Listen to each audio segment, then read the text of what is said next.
네, 트럼프 대통령이 이란에 48시간 최후 통첩을 날렸습니다. 하지만 이란은 오히려 유럽까지 사정권에 포함시키면서 확전 태세를 강화하고 있습니다. 이 상황이 트럼프의 손을 떠났다는 평가까지 나오고 있는데요. 오늘은 김영현 동국대학교 북한학과 교수, 서은숙 상명대학교 경제금융학부 교수 두 분과 함께 자세한 내용 살펴보도록 하겠습니다. 두 분 어서 오십시오. 네, 안녕하세요. 안녕하십니까? 이제는 트럼프의 오락가락을 더 이상 따라가기가 버거울 정도가 됐는데요. 네. 불과 얼마 전까지만 해도 발전시설은 건들지 않겠다 이렇게 이야기를 하고 군사작전 점진적으로 축소하겠다 이러더니 초토화 이야기를 꺼내 들었어요. 48시간 내로 호르무즈 해협을 완전히 개방하지 않으면 발전소를 초토화하겠다. 어떻게 들으셨습니까? 이것은 이제 트럼프 대통령 입장에서는 이란을 향해서 결정타를 날리겠다는 이야기인데요. 예. 다시 말씀드리면 그 발전소 시설을 전체를 무력화시킨다는 것은 이란의 민생이랄지 이런 부분 예. 그리고 또 군사 작전이랄지 전체적인 문제들에 있어서 예. 완벽한 이제 미국이 이제 압박을 제대로 하겠다 이런 차원입니다. 그렇기 때문에 이란으로서 이제 거기에 대한 대응을 이미 시작을 했고 네. 또 그 과정에서 보면은 담수화 시설이랄지 이런 것들을 걸프만 6개국의 담수화 시설을 무력화시킨달지 이런 예. 이야기들까지 하고 있는 상황입니다. 그러니까 지금 미국이 하는 것에 대해서 이란은 눈에는 눈, 이에는 이 이런 식의 이제 또 대응을 하는 것이고 예. 이게 이제 반복되다 보면 그 전쟁이 또 장기화 갈 수밖에 없고 그 과정에서 여러 가지 또 네. 그 복잡한 문제들이 더 심화될 수밖에 없다.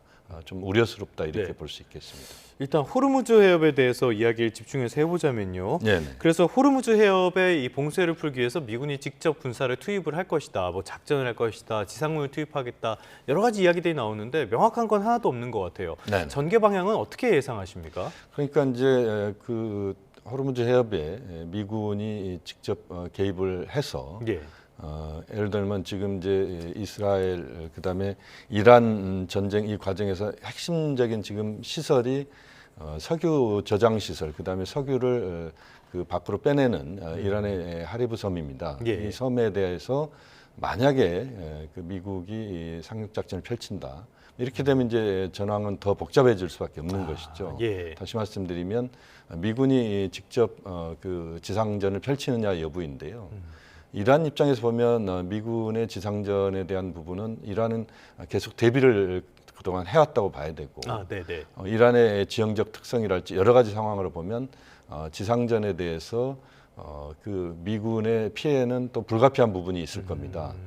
또 지금 이제 그 이란의 핵시설이랄지 이런 것들이 집중적으로 배치되어 있는 예. 그 지역을 미군 특수부대가 들어간달지 이런 과정도 실제 성공 가능성에 대한 부분은 반반이다 이런 이야기가 나올 정도로 어려운 상황이거든요. 그렇게 예. 보면 이것이 이제 지상전으로 갈 경우에 엄청난 그 파장들이 나올 수밖에 없고 미국 내에서 또 반전 여론이 더 격화될 수도 있고 예. 뭐 그런 부분에서 트럼프 대통령이 반신반의하고 있는 다시 말씀드리면 직접 들어갈 것인지 아니면 이 정도에서 어느 정도 이제 정리를 하는 것이 마땅한 예. 것인지 그런 분수령에 와 있는 것 같고 네. 트럼프 대통령의 지상전 그 가능성은 현재로서는 제가 볼 때는 네. 그렇게 높지는 않다. 그렇게 저는 보고 있습니다. 알겠습니다. 본인이 그만두고 싶어도 지금 상황이 어떻게 될지 불확실한 점이 굉장히 많기 때문에 이런 불확실한 점들은 결국에는 국제 유가라든지 우리의 환율이라든지 여러 가지 경제적인 충격으로 오고 있거든요. 네. 당장 지금 호르무즈 해협을 통한 원유 수입이 언제 정상화될지 이게 굉장히 미지수라 4월 위기설까지 나오고 있습니다. 네, 4월 위기설은 어떤 근거로 이야기를 하는 겁니까? 뭐 이게 이제 완전히 위기설이 그 거의 자리를 잡은 그런 얘기는 아니고요. 예, 예. 근데 사실 어떻게 보면은 그렇게 단정할 단계는 아니라고 보고, 예. 근데 시장이 이미 우리가 흔히 말하는 위기, 그러니까 오일샥의 초입으로 들어가는 신호를 가격에 이제 반영을 하고 있다라고 이제 보는 단계죠. 본격적으로 진입을 했다라고 네. 보는 단계인데 좀 쉽게 얘기를 하면은 실제 이제 최악의 상황이 오기 전에 시장이 앞으로 더 불안해질 수 있다고 보고 유가나 아니면은 가스값 이런 것들이 굉장히 크게 움직이고 있다라고 보는 거거든요. 네. 왜냐하면 우리가 다 아는 것처럼 호르무즈 해협이 지금 그 전 세계 원유와 LNG의 약 20%가 이렇게 지나가는 핵심 통로이잖아요. 예. 이 봉쇄가 만약에 2주 이상 길어지면 시장은 이걸 단기적인 충격이 아니고 좀 구조적인 문제 이슈로 이제 보기 시작하는 거죠. 공급 예. 차질이 구조적으로 생길 수 있는 이슈다라고 보기 때문에 이제 이런 문제가 생기는 거거든요. 근데 실제로 유가가 굉장히 크게 뛰었고 사실 사우디 쪽에서 이제 나오는 얘기에 의하면 공급 차질이 만약에 4월까지 이어질 경우에 유가가 150달러, 150 많게는 이요? 예. 180달러까지 갈 수 있다는 시나리오가 나오기 시작하면서 이 예. 위기설이 시작된 것 같습니다. 지금 두바이유는 이미 150불, 현물 가격이 150불을 넘어선 네. 상태고요.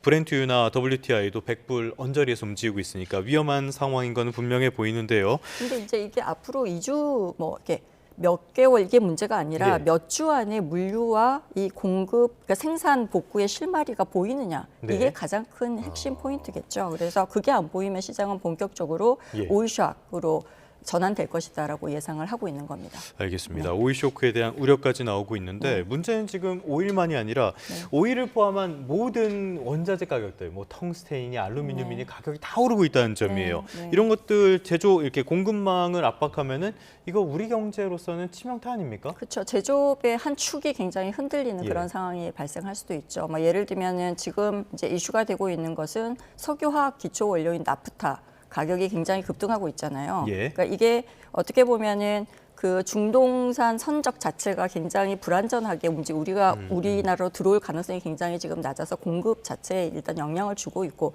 대부분 석유화학을 가지고 기초 원료로 쓰는 대부분의 상품들이 다 그런 것 같아요. 지금 예. 원재료로 쓰는 게 그러면은 그 원료로 쓰는 우리가 흔히 말하는 최종 제하의 원자재 가격이 다 올라가잖아요. 그거는 결국은 그 뭐 예를 들면 나프타 같은 경우에는 플라스틱 그 가격을 또 급등시키는 그 원인으로 작용을 예. 한다는 거죠. 그게 결국은 우리 제조업의 전체적인 원자재로 사용되는 거기 때문에 거기에 크게 영향을 줄 것으로 보입니다.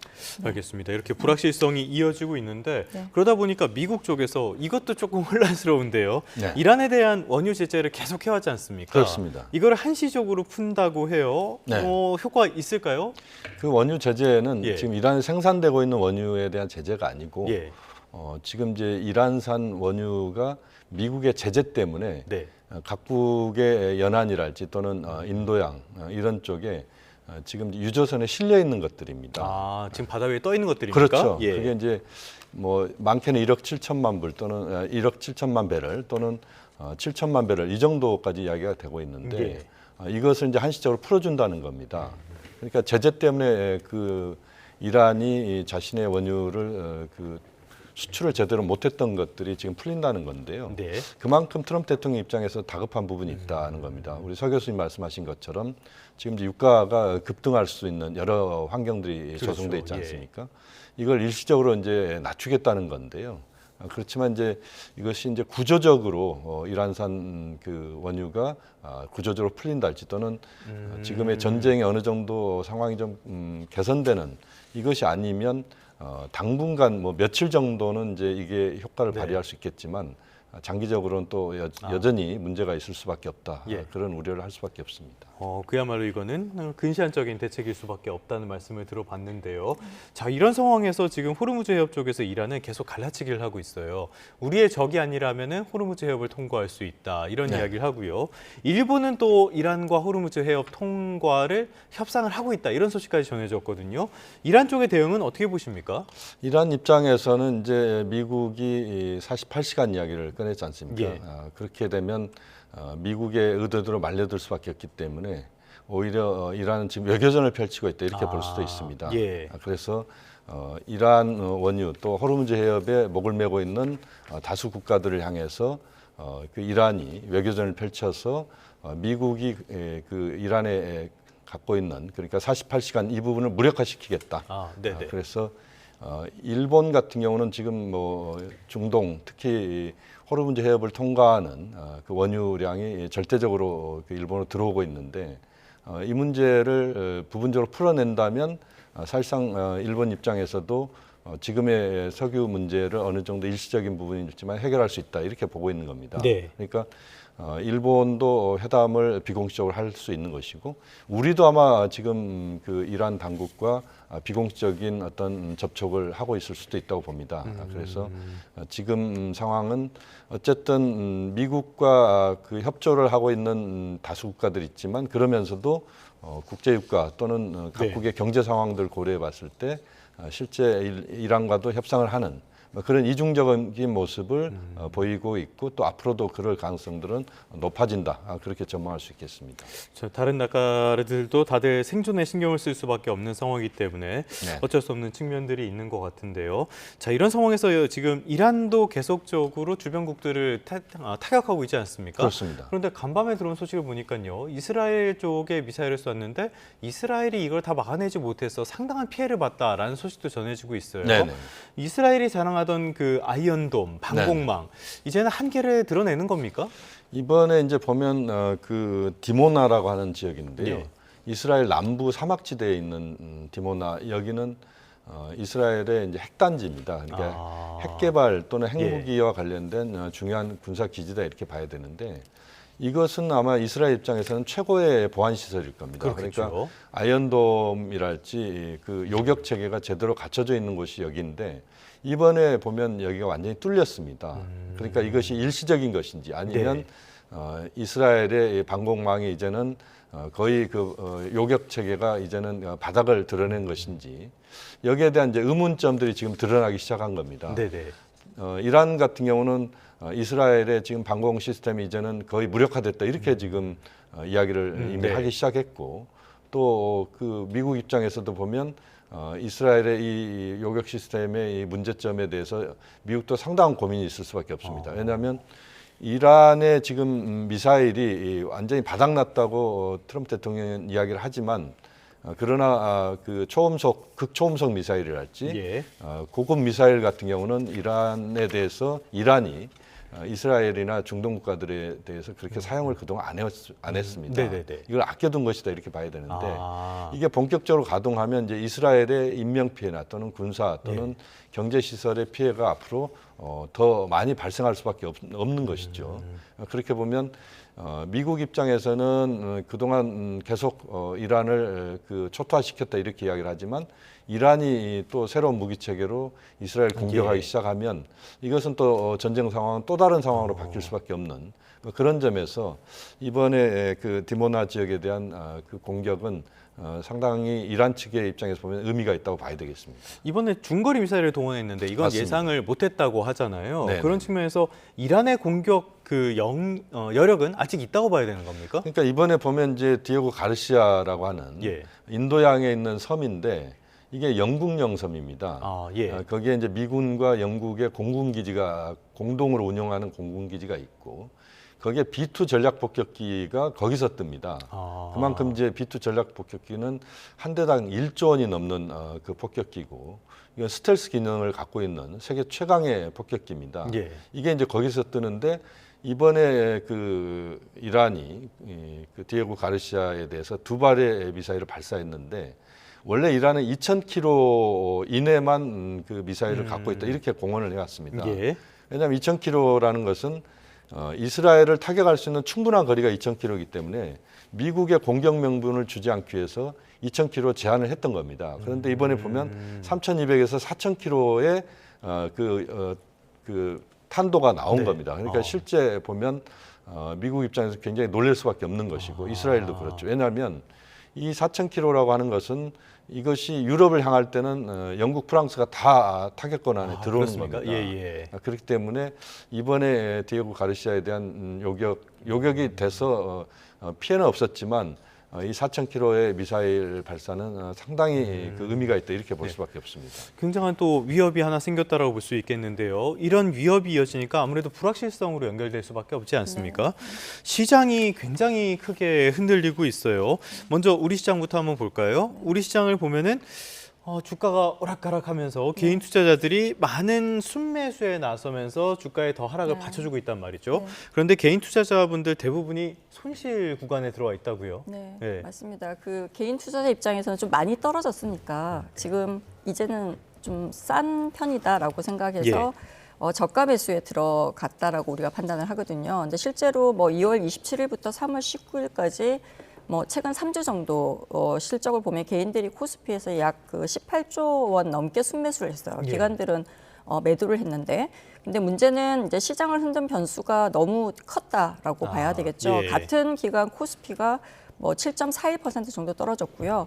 우리 흔히 말하는 것처럼 그 개인 순매수 상위 10개 종목의 평균 수익률이 9.41% 마이너스였어요. 굉장히 네. 많이, 그러니까 코스피 지수보다 훨씬 더 많이 떨어졌죠. 그러니까 개인들은 이제 용감하게 들어갔는데 전쟁 리스크와 유가 충격과 그다음에 글로벌 위험 자산에 대한 회피 흐름이 네. 굉장히 더 강하게 나타났다라고 봐야 되겠죠. 그래서 뭐 어떻게 보면 우리가 이제 변동성 장세에서 좀 방어에 실패했다 개인들이 예. 이렇게 볼 수 있고요. 그러니까 너무 낙폭 과대가 나타난 것만 보고 들어가면은 거시 경제 충격에 반응하기가 굉장히 어렵거든요. 예. 그래서 이렇게 불확실성이 클 때는 굉장히 투자하는데 의사결정을 신중하게 해야 될 필요가 있습니다. 관망도 투자라고 하니까요. 네, 너무 맞습니다. 과감하게 나서신. 좋은 표현이십니다. 아, 예. 그 네. 오랜 경험이니까 네, 네. 하나 말씀을 드렸는데, 자, 조금 전에 말씀해 주신 것처럼, 교수님께서 말씀해 주신 것처럼 위험 자산을 회피하려는 심리가 강해졌다. 네. 그러면은 안전 자산 쪽으로 간다는 거 네, 아닙니까? 맞아요. 금값은 그러면 왜 떨어집니까? 그렇습니다. 맞는 말씀이신데요. 예. 일반적으로 이제 전쟁이 나면 우리가 흔히 말하는 것처럼 이제 금은, 그러니까 대표적으로 안전 자산으로 꼽히기 때문에 예. 강세를 보이기 쉽거든요. 그러니까 초반에 조금 강세를 보였어요. 근데 이번에는 유가 급등 자체가 달러와 금리에 굉장히 강하게 영향을 미쳤습니다. 예. 이게 굉장히 중요한 점이거든요. 예. 그래서 중동 리스크로 유가가 오르면서 이게 이제 물가가 다시 불안해지고, 물가가 다시 불안해지면 시장은 미국이 금리를 빨리 내리지 않을 거라고 예측을 하게 되는 거거든요. 예. 그렇게 되면 달러는 계속 강세를 유지할 수밖에 없게 되죠. 예. 그래서 금리는 높고 달러가 강하면은 어떻게 보면은 이자가 없는 금 같은 경우에는 매력이 상대적으로 떨어진다라고 우리가 해석을 할 수가 예. 있거든요. 그래서 금값이 우리가 보면 1월 말에 5,300달러였다가 한때 5,500달러까지 올라갔어요. 그러다가 그렇죠. 3월 달에 지금 4,500달러대까지 떨어졌다라고 볼 수가 있거든요. 근데 그렇다고 해서 금값이 완전히 방향을 꺾었다 이렇게 네. 보기에는 좀 어려워요. 그래서 전쟁 리스크 자체가 사라진 건 아니잖아요, 지금 네. 현재. 그리고 중앙은행들의 또 금 매수 수요도 여전히 존재를 하고 있기 때문에 전망은 뭐 추세적으로 계속 떨어진다라기보다는 좀 변동성이 큰 조정 국면이다라고 네. 보는 게 좀 정확합니다. 지금도 그래프로 보니까 약간은 평평한 그런 네. 정도의 모습을 네, 보여주고 네. 있는데요. 네.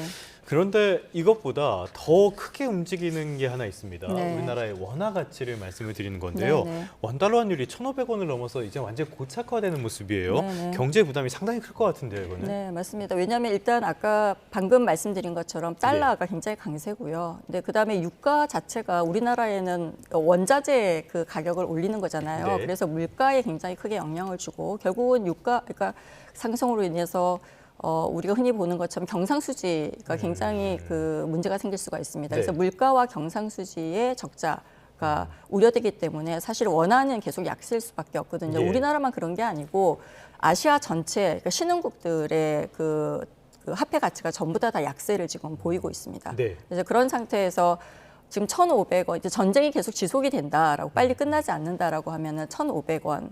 대가 고착될 가능성이 크다라고 지금 예. 예측을 하고 있죠. 이제 이거가 전체적으로 저희 경제에 미치는 파급 효과는 굉장히 크고, 당연히 그 원달러 환율이 1,500원대에 계속 고착이 돼 있으면 중앙은행은 금리를 내리기가 굉장히 어렵습니다. 그렇죠. 예. 네. 근데 이게 결국은 금리를 내릴 것이라고 예측을 하고 경제를 전망하고 있었는데 이 금리 인하가 좀 실현되는 게 좀 기간이 더 걸리게 되면은 결국은 대출 금리에 대한 부담이라던가 그다음에 PF 부실이라던가 이런 것들이 좀 현실화될 가능성이 좀 크다라고 볼 수가 있습니다.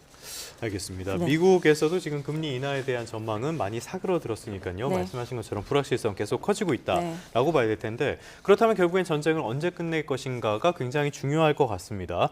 지금 트럼프 같은 경우에는 이란의 협상을 원하겠지만은 나는 하지 않을 것이다 이런 이야기도 했던데요. 네. 물밑에서는 사위죠. 쿠슈너가 움직이고 있다는 이야기도 들어와요. 네. 상황을 지금 어떻게 보고 계십니까?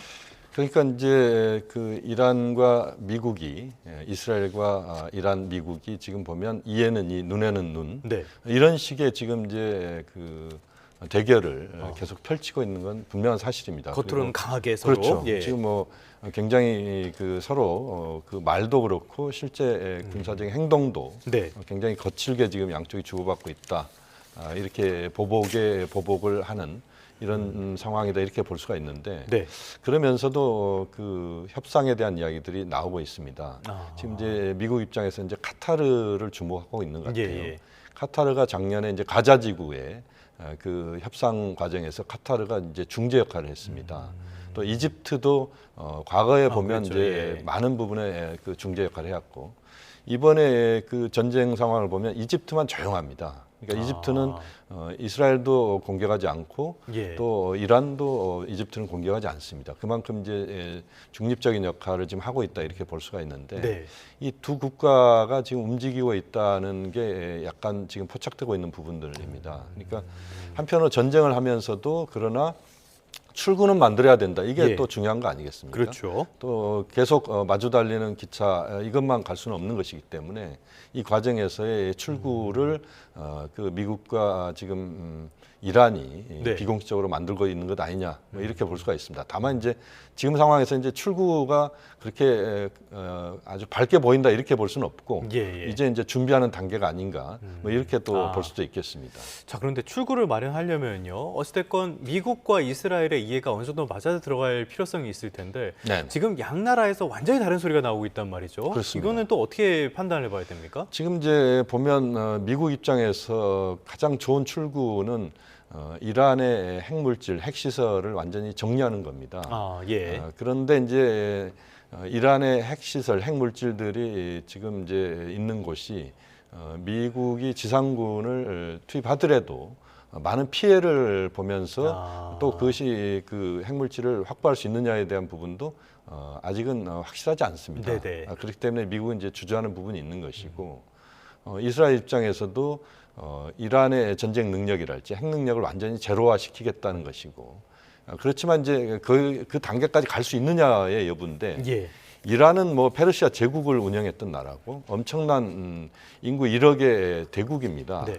그만큼 이란이 그렇게 간단하게 무너지지 않는다. 이게 이제 지난 3주간 예. 보여준 상황 아니겠습니까? 뭐 지형도 굉장히 복잡하다면서요. 그렇습니다. 이란이 뭐 실제 뭐 자연설 스키장이 있는 나라일 정도로 엄청난 그 국토를 갖고 있고 그렇게 보면 그 지상군 파견 자체가 그렇게 간단치가 않습니다. 그만큼 이제 미국도 주저주저 해왔고 예. 또 베네수엘라와는 완전히 다른 이란의 환경이기 때문에 지금 상황에서 완벽한 승리는 제가 볼 때는 어렵다라고 봐야 되고 어느 정도 이제 이란과 미국 또 이스라엘이 적절한 그 상호 명분을 갖추면서 정리를 해내느냐 이게 예. 저는 이제 굉장히 중요한 것 같고 이제는 그 고민을 본격적으로 하면서 예.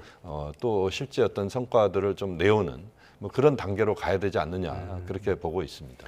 알겠습니다. 이런 상황에서는 이란의 모스타바도 중요할 텐데 아직까지 베일에 가려져 있어서 이것도 또 불확실성으로 작용을 하는 것 같습니다. 이렇게 너무 불확실한 점도 많고 장기화될 것 같은 조짐들고 있고 이러다 보니까 정부에서도 결국에는 봄꽃 추경, 벚꽃 추경을 이제는 완전히 확정을 했어요. 어제 당정청이 전쟁 추경 25조 원 규모로 편성하겠다라고 네. 밝혔는데 내용은 어떤 내용들이 담겼습니까? 그러니까 이번 추경의 핵심이 이제 전 국민에게 예. 똑같이 나누어주는 보편적인 그런 그 지원 예. 방식이 아니고 좀 지금 현재 그 전쟁으로 인한 그 경제적인 충격을 좀 크게 받는 계층들, 그다음에 업종, 뭐 이런 지역에 직접 그 선별적으로 지원하겠다라는 선별이요. 게 예. 선별 지원을 하겠다는 게 그럼 핵심인 것 직접 같아요. 선별로 하겠다는 거네요. 네, 그래서 예. 이제 뭐 우리가 보통은 자금을 조달하기 위해서 국채를 발행하는데 예. 뭐 국채를 새로 찍기보다는 초과 세수로 재원을 마련하겠다라고 얘기를 했고요. 그게 이제 당정청 방침으로 얘기를 한 것 같습니다. 그다음에 큰 방향은 제일 첫 번째가 고유가 대응하기 위해서 취약계층의 이제 민생 안정, 뭐 고유가로 인해서 이제 우리 흔히 말하는 가스비나 이러한 비용이 굉장히 커지잖아요. 이제 그런 부분에 대한 민생 안정 부분. 그다음에 고유가 이제 대응하기 위해서 각종 산업들이 굉장히 지금 어려움에 몰리고 있거든요. 조금 예. 전에 우리 나프타 가격 예. 인상했었잖아요. 그러니까 석유의 그 공급망 차질 때문에 가격이 오르면서 우리나라 제조업 특히 중간 그 공급망 체계들이 있거든요. 네. 거기가 지금 체불까지 지금 밀리고 있는 경제 그 좀 안 좋은 상황으로 몰리고 있다라고 하는 그러한 뉴스도 나왔지 않습니까? 예. 그래서 그러한 업종에 관한 그 산업 피해와 공급망 충격을 최소화시키기 위해서 그런 업종에다가 지원을 하겠다라고 하는 게 사실 이제 전체적인 방향이라고 보여집니다. 자, 네. 그런데요. 이 추경 필요성은 다들 인정할 것 같은데 추경 네. 얘기 나오면은 당장 걱정하는 게 이거 돈 풀리면은 또 물가 오르는 거 아니야? 이런 네. 걱정을 하게 되거든요. 네. 이번에 다를까요? 이게 지금 이제 세수로 그러니까 네. 국채로 예를 들어서 이제 발행을 하거나 이렇게 되면은 사실 자금을 또 이제 조달해서 해야 네. 되는 거잖아요. 그런 거랑 좀 다르게 지금 세수로 초과 세수를 가지고 재원을 확보를 하겠다라고 했기 때문에 이제 들어온 돈을 다시 이제 나가는 거기 때문에 물가에 미치는 영향이 그렇게 크다라고 보지는 않겠지만 그럼에도 예. 불구하고 유가나 이런 것들이 지금 물가에 미치는 영향이 굉장히 크잖아요. 그래서 물가 부분은 굉장히 유의해서 계속 팔로우를 해야 되지 않을까. 그럼에도 불구하고 지금 단기적으로 너무 경제적인 충격이 크면은 네. 뭐 소비 지출이 위축되거나 그렇지 않으면은 뭐 산업계가 충격을 받거나 그렇죠. 이게 예. 적절한 시점에 지원을 하지 않게 되면 또 받는 산업 전체에 중장기적으로 연결되는 충격이 굉장히 크거든요. 예. 이런 것들을 사전에 좀 방지하는 차원에서 지금 하는 거라고 보시는 게 더 좋을 것 같습니다. 알겠습니다. 그렇기 네. 때문에 신속도 중요하지만은 정교한 대책, 네, 정교한 맞습니다. 내용도 네, 중요할 네. 것 같습니다. 지금까지 김영현 동국대학교 북한학과 교수, 서은숙 상명대학교 경제금융학부 교수 두 분과 함께 중동 사태에 대해서 자세히 알아봤습니다. 오늘 말씀 고맙습니다. 네, 감사합니다. 감사합니다.